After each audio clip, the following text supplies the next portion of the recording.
You unmute, John. Unmute, John.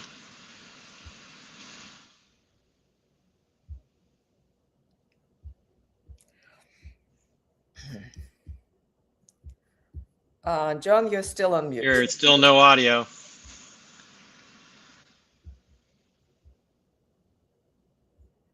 There you go. We hear you now. Can you hear me now? Okay. Yep. All right. Third time's the charm. Good morning, everybody. John Spiegel here for GAI Insights, looking at our top news, essential, important, or optional, putting thoughts in your head and time in your day. We have Tim Andrews and Luda Kupkina today. We've got 6 articles. Let's get at it. So let's see. First article today is on China's genius plan to win the AI race and how it's already paying off, as profiled in the FT, Financial Times. What do you think, Tim? I think this is optional for the AI leader. It's an interesting article. I kind of enjoyed reading the article, but I've been interested in education for a long, long time. But, it doesn't say anything that insightful and nothing that the AI reader can act on. And so I gave it an optional. Yeah, it's amazing. I mean, they had this whole series of efforts by the Chinese government to get their genius kids, 100,000 kids a year, when they, really put them, to the front of the line, give them the best education they have, even during COVID, driving a van around, educating kids in the back of the van. Really quite amazing. What do you think here, Luda? Yeah, I agree with optional, but it was a fascinating article. I spent some time in Singapore, and Singapore sort of replicated this in a slightly different way. And they've been essentially coining the PhDs for the reason to attract global enterprises into the country. So I'm familiar with how they've done it, and it's fascinating because they did succeed in creating a pipeline of really qualified PhDs across the science disciplines. So it's a very powerful governmental, I guess, technique that I wish we can replicate here, but optional for AI leader. Well, it has issues too. Remember, the Japanese have done similar things for a long time. Long discussion, but not that relevant to the AI leader. Yep. Yeah, and it's not just the PhDs too, right? They have entrepreneurs, right? So these PhDs go out and actually start successful companies, and I started a number of them. Paul, we're going to go optional on this one. Where are you on this first article about the Chinese talent? Yeah, no, I had it as important just because it was talking about talent pipeline as a category. I think companies need to really think about how they're getting these amazing college students more into the organization who are very using ChatGPT as part of their daily fabric of their life, and not having to convert people to that. So I had it as important, but no strong feeling. All righty, I'm going to go optional on this one, but boy, it really inspiring and depressing at the same time. Next, we have the automation curve in agentic commerce from McKinsey and Company that lays out a 6-level agentic hierarchy, if you will, in terms of how much the agents can actually do for you. And pretty long article goes into the different ways that profitability will move around as we have more agentic commerce, and the challenge of retailers and others in terms of getting ready. And they expect I think it's a couple $1 trillion by 2030. You have to remember the global economy is 100 trillion. It's 2 to 3 trillion, I believe they estimate, is going to be mediated by agents. So big number. And what do you think, Luda? Well, thank you for summarizing this. They talk about these 6 levels that we have on the screen, from programmed assistance when you send a bot to go buy coffee every 2 weeks, to just an assist to find the product, and more automation to completely autonomous set of agents that could research and find the right product, negotiate with other agents, and complete the purchase. I rated this important for the following reason. It wasn't necessarily these 6 levels because they are kind of obvious. The latter part of the article talks about value creation due to the delegation to the bots. And it's obviously different for each company. So if you think about this framework as a bot delegation framework and the creation of value depending on that delegation, outcomes where you should be putting resources, where you should be thinking about how to create that value. And so I think that's important thinking framework for AI leaders, especially the ones in B2C and B2B, for that matter, who have significant e-commerce. So important. Yeah, important. What do you think here, Paul? I actually like the segmentation of the AI agents as a discussion item. I mean, I'm just continue to see the world is just so confused, and they're having debates about AI assistant and AI agents, and confusing productivity tools for individual workers with process improvement here. So just for the segmentation of the different types of agents as a discussion point, I actually had as essential. Essential. All right. What do you think here, Tim? I think this was a lot of reading for little output. So That is true. I had it as optional. I won't argue that much. It's useful to have rubrics, and they came up with a rubric. But remember, it's their rubric. It's just one rubric. It's not even clear it's a good one yet. But it's useful to have rubrics like this and frameworks because we need to chunk our understanding up because it's too complicated. We can't go from 0 to 100, however you like to say it. So it has some useful pieces to it. There's nothing in detail in it. It's all high level. It is focused on B2C. So if you're not in B2C, it's also maybe a little bit relevant, but not terribly relevant. So to me, it was just kind of a lot of stuff put together that didn't generate a lot of value for me in the reading. John, I'm downgrading my rating based on that. No, but I think the main point is this delegation of this value creation through delegation, because this rubric wouldn't apply to any enterprise. It's just a thinking framework of how do you find the places for you. Yeah, and that's helpful, but it's just one, and we don't even know if it's a good one. Right. It seems okay. It's coherent. They write well. Their editorial process is okay, but we don't. There's no examples of anybody who's actually done this because they can't be, because we're right at the beginning, and there's no understanding of how do I really tell if I'm making progress and if I'm making good decisions based on this stuff. To me, that's what you need as a leader. You need to know, how do I tell if this is a good rubric? How do I tell if this is really what I need to do? They make some suggestions, but they're very high level about what kind of things you need to do. Those are good starting points. So again, I won't argue incredibly against it, but it's just not a lot there at the end of the day that you couldn't figure out in 5 minutes if you could put some thought to it. Yeah, they need to take it to the next level, really, to create the value delegation curve. Not all righty. So Tim's making the case for this thing came out of the buzzword generator. Doesn't really have anyone any. in the audience have a 100% buzzword compliant. I would say important still. All right.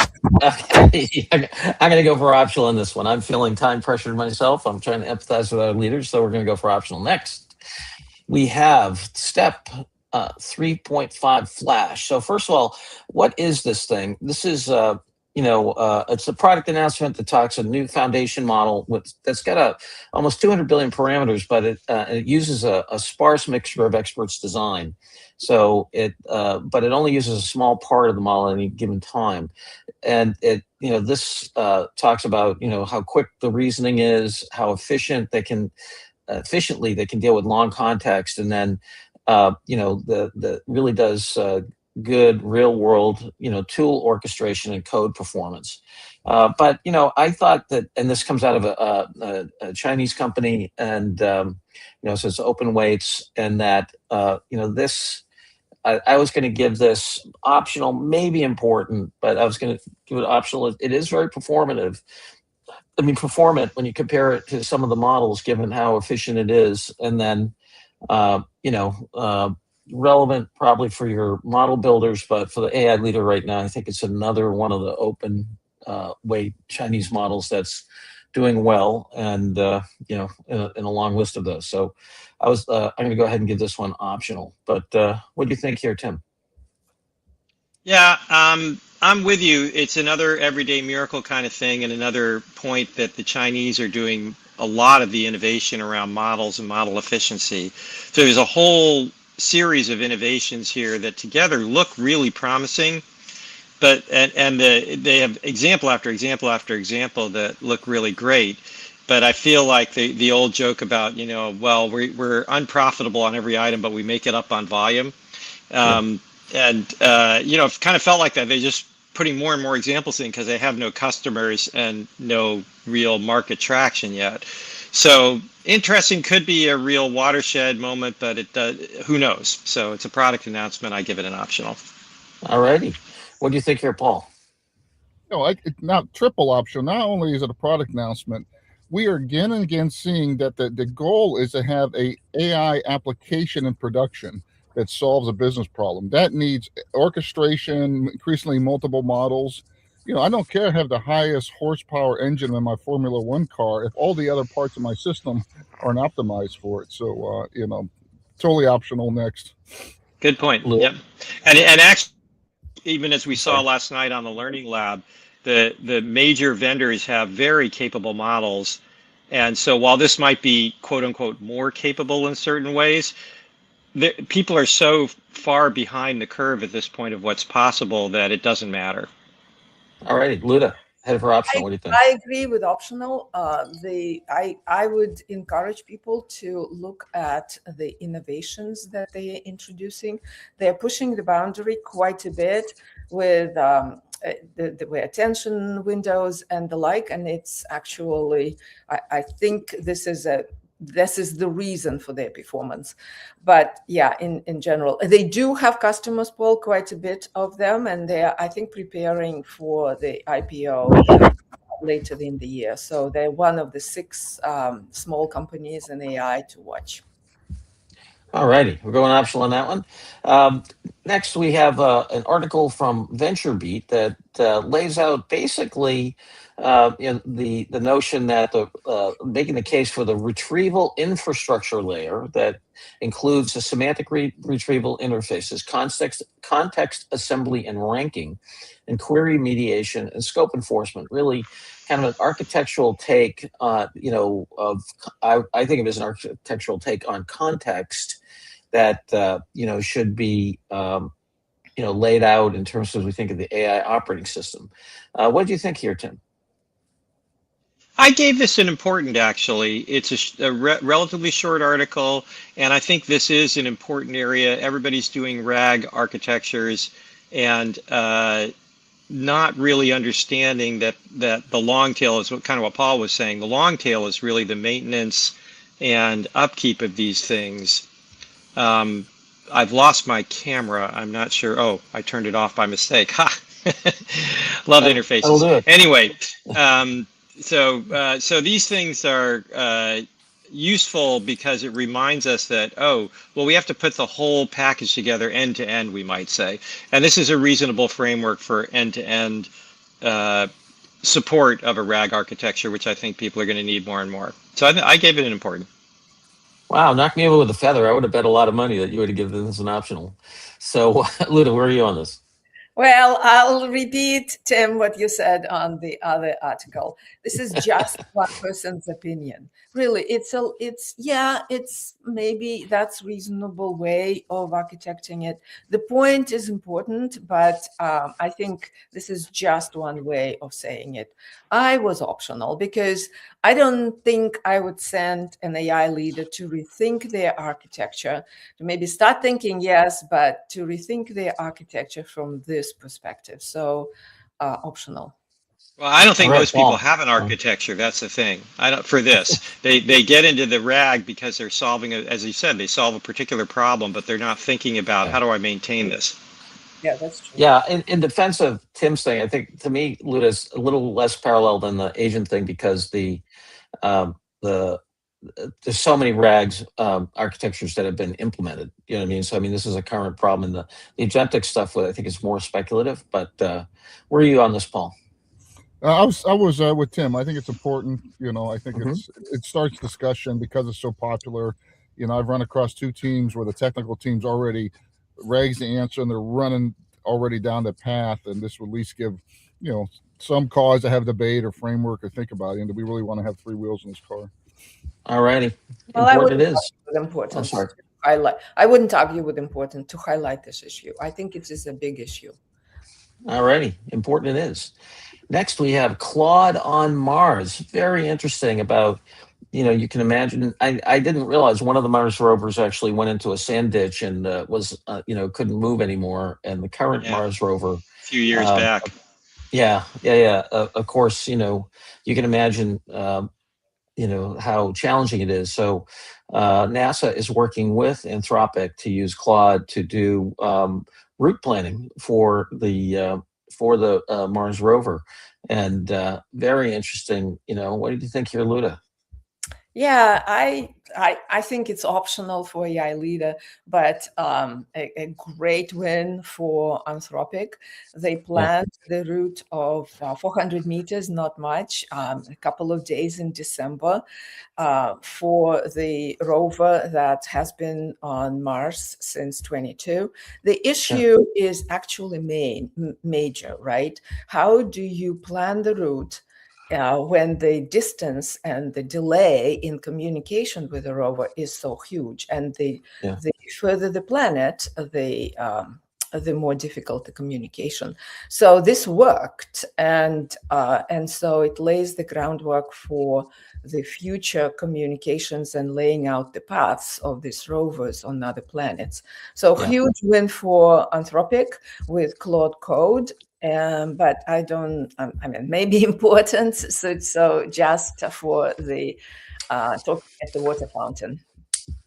Yeah, it definitely feeds, my nerd juices, but the notion of what this could be. But for the AI leader, what do you think, Paul?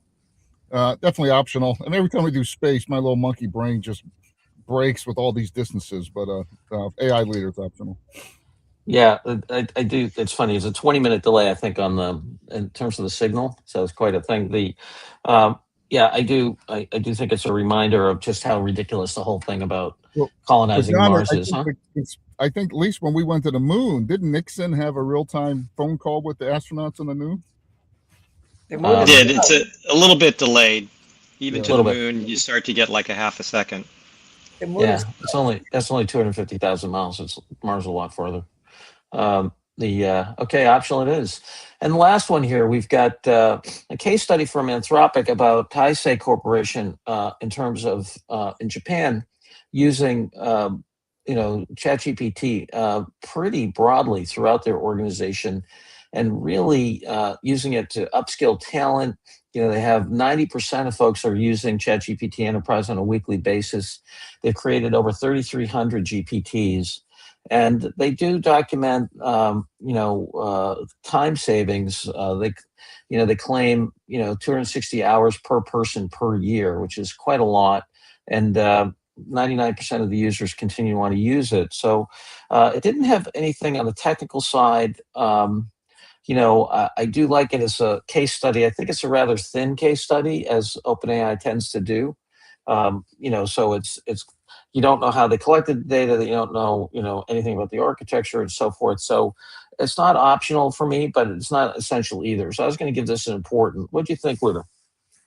Yeah, I was an important one as well. So this is one approach to essentially, it's an expensive approach, but it works. And there are several cases documented on that. So you essentially buy the enterprise version of ChatGPT and get trained pretty much your whole workforce. And what you see is people start optimizing their workflows with custom GPTs and it's like rolls over the company and creates excitement. So it's certainly a path that is very important for AI leaders who haven't done it or struggling with AI adoption. That's a path that is out there and works. So important for me. All righty. Yeah, it's interesting. I was reading in the FT this morning. The CEO of Publicis, the big ad company, was also saying that he thinks they're getting more revenue per employee through their distribution and adoption of AI. What do you think here, Paul? That was actually essential to highlight that a case study of someone rolling out secure employee chatbots to all their employees. I mean, it's shocking. It's shocking, but so many companies have not done that. We know a 70,000 person one, a 15,000 person one, dozens of 3,000 piece ones. And what's interesting, companies like WEX, which rolled it out to all their employees 2 years ago, are now really seeing the innovation cycle down the road. So I think the leaders in 2023, 3 years from now or 4 years from now, will be the companies that roll this out and started the planting of the seed to get these 3,500 things here. So the wait for every little spark to pop in the organization, I think, is flawed thinking, particularly in wins intensive industries. So I had as essential as an exemplar of that. All right, Tim. It is important. It is expensive, Paul, right? So when you talk about the licenses are I actually completely disagree. I mean, ROI, why is it expensive if you're getting 15% more productivity across your employees?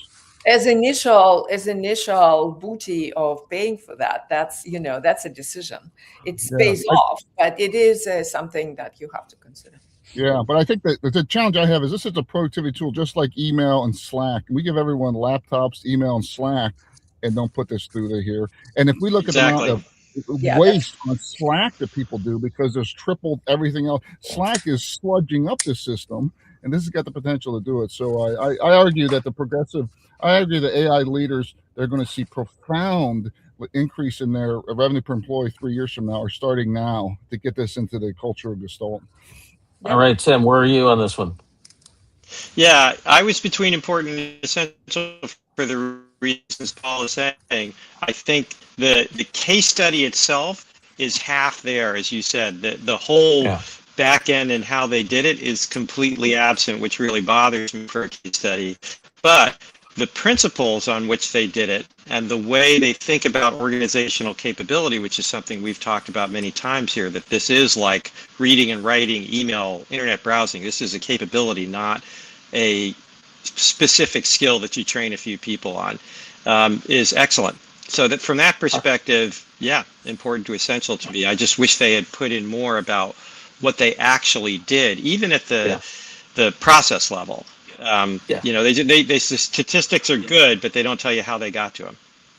Another case that we reviewed was a Gorda case some time ago, maybe a couple of months ago. They did the same thing, and they explained how they did it, and the productivity was through the roof.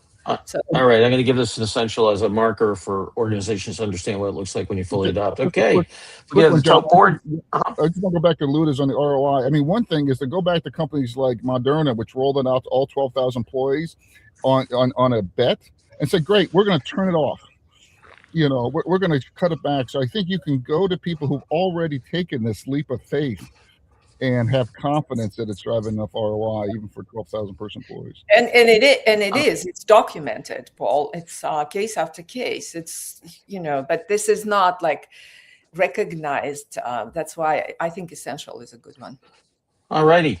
So we have a light reading day today. One essential article that's very short, easy to consume. One important, and the rest optional. Any important announcements? Yes, our learning lab we had last night. It's now monthly, and just a fabulous discussion from Roa on the Google AI Studio. It's their no-code equivalent. It's a little more technical than Lovable, but certainly very capable, and she did a great job of understanding it. And even just looking at what she's walking through, you can really start to see how companies are increasingly have these tools for non-technical knowledge workers inside the corporate security and governance structure. Awesome. All righty. Well, have a great AI day, everybody. We'll see you all tomorrow. Take care. Bye-bye.